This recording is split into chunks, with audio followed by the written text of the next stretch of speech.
So here's something you probably won't hear from many advisors in the marketplace, and we've been saying this for a while, that the rental market still remains tight.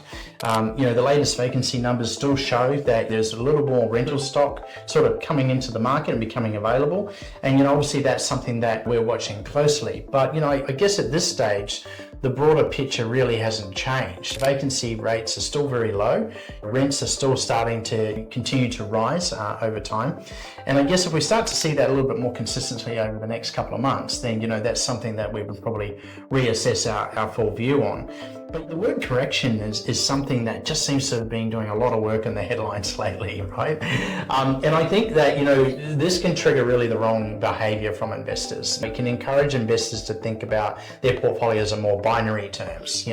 Should I be getting into the market? Should I get out? Should I buy or should I wait? Should I try and pick the bottom of the market or should I try and pick the top? And I guess when markets are diverging, the more useful response is more often about repositioning. And the fact that remains that I guess capital has repriced. The cost of getting lending has increased.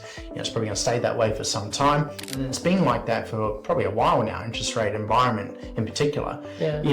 And waiting for permission really only pays, I guess, if permission sort of arrives on your ideal timeline. But the fact is the market obviously doesn't owe us anything when it comes to timing, right? And so the question that I would rather ask, I guess, is this, is that if interest rates don't fall when you want them to, then does your portfolio still work for you?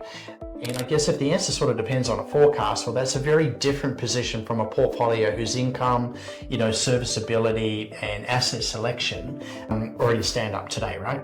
Yes, Ewan. That is the distinction between a forecast-led position and evidence-based one. A forecast can be useful, but it should not be the load-bearing assumption. The less certain we are about where interest rates are heading, the more important it is to focus on the other aspects like real income, borrowing capacity, and the quality of the people we are dealing with. That is really important. It's really not a case for bravado, right?